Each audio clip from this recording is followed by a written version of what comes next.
Good morning, ladies and gentlemen. My innovative idea consists on the design of a global 4G mobile communication network using the commercial aircraft network.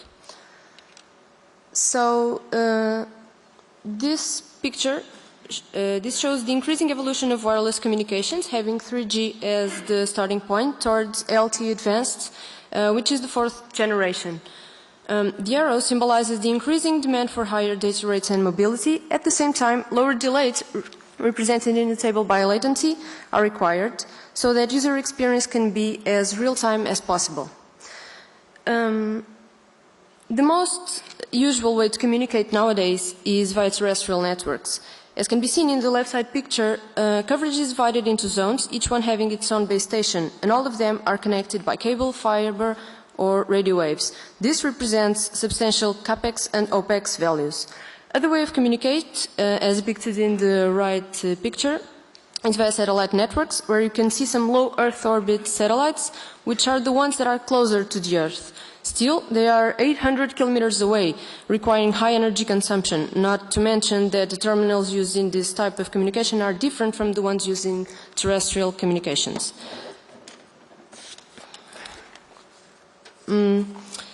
Routes used by commercial air traffic, here represented by the green lines, cover a great part of the globe, with higher incidence in the areas where the use of internet per capita is higher, namely North America, Europe and Eastern Asia, as you can see. Little red dots, they can be really well seen. They represent the airports all around the globe. So, the idea. The main objective of this project is to have a global coverage network, or at least a network able to fulfill the needs of the user located in the regions shown in the previous slide, which use internet services the most and where traffic is denser. Bella, can you slow down a little bit for the benefit of the interpreter? Okay, I'll just try to stick to the 5 minutes. Yeah. Okay. We'll give you an extra 30 seconds, don't worry. Okay. Users will be able to communicate to any part of the world. The nearest aircraft gets the signal, and since they are organized like a mesh network, it travels from aircraft to aircraft until it reaches its final destination. This way, aircrafts would transport not only people, but also information. So, with this project, users would get low delays, high data rates, consequently leading to an evolution of existing multimedia and data services, providing a better experience. This project represents a breakthrough in terms of evolution of communications, and one of its most important aspects is that it's also advantageous when analyzing it from an economic perspective. With this solution, it is possible to cover a great part of the planet using already existing resources. Since the network is composed by aircrafts, it's already built. And when compared to other solutions mentioned before, one can easily conclude that this approach is much more profitable. So there is no need to use different terminals, since the objective is to allow users to use the same terminal. And since implementation costs are low, this means that there is margin to reduce costs of provided services. Therefore, this will attract more clients in a time of crisis. For those living in remote areas where telecom companies do not invest as much as in major cities, this represents an opportunity to have access to information and to communicate. We have here, with this network, user terminals would be the same used for LTE or LTE Advanced, so there is no need to manufacture new terminals for this network, like I said before.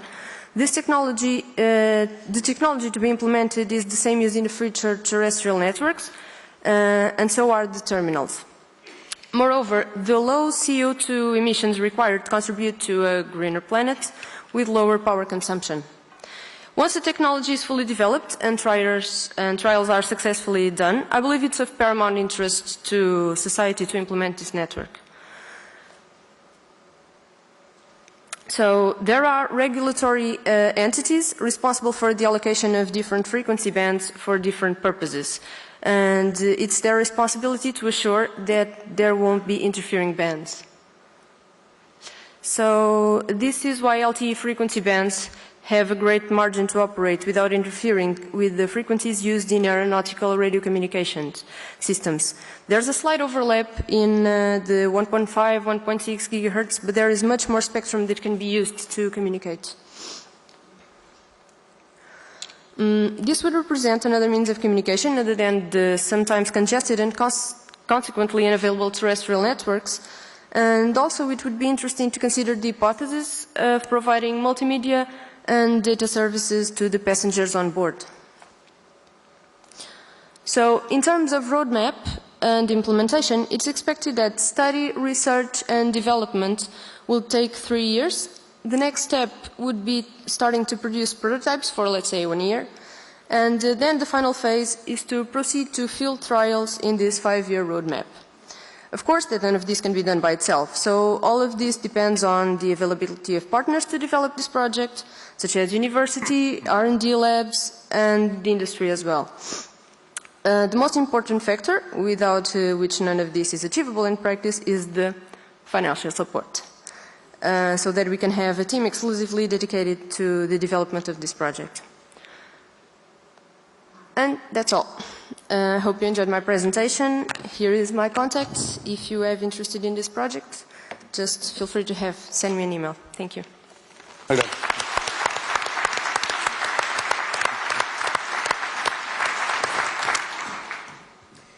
Thank you, Giselle. That was a very interesting presentation. The one thing that jumps out at me, though, at the end of that presentation, is I still actually don't understand what the proposal is.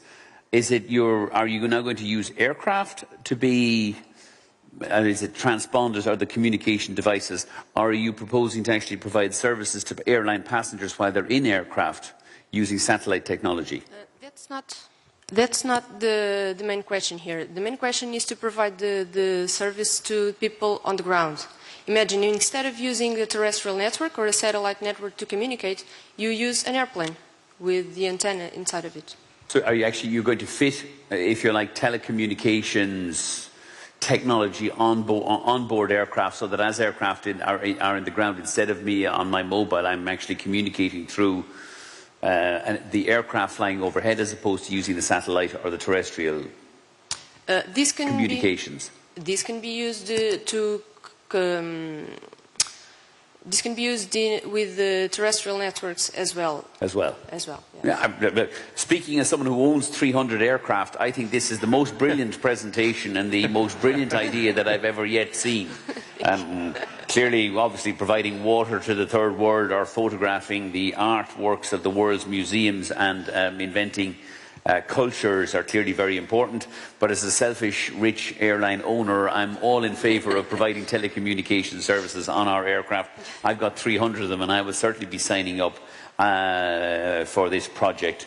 And I will be taking note of your email address, and will be following up, because if you can find some way of me making more money out of my 300 aircraft as they're flying around, providing everybody with phone communications, I will be all over it like a rash, I promise. Okay, thank you. This is one, by the way, it is one of the areas that we in Ryanair are working on. It's one of the things I think the next future for us in terms of being innovative is in-flight entertainment. The problem for the airlines in terms of providing in-flight entertainment has always been it costs a fortune to fit all the seat backs with screens that people can't break, and which is kind of rubbish. Because where you've got everybody coming on board now with their tablets and their laptops and everything else. And it frustrates me that we can't yet get sufficient bandwidth from the satellite technology to allow people to use their own tablets and their own laptops on board our aircraft. And also, when using satellite networks, the delay is huge. The delay is huge, it's expensive, and you don't have a lot of broadband width. Now, I'm sure the amount of broadband width will increase, the cost of it will come down, but there is an enormous opportunity, certainly in the airline business. I have 75 million people on board 300 aircraft for an average of 1 hour 15 minutes each, and if I can give them access to the internet for 1 hour of that 1 hour 15 minutes, there's a great business for us, there's a great service for passengers while they're on board the aircraft, and there's a great business model for the telecommunications industry as well. So this is an area that we're very passionately focused on in Ryanair. So great idea. We'll certainly be following up, and if you can find some way of monetising 300 aircraft, I'll fund your research project, I promise you. Thank you very much.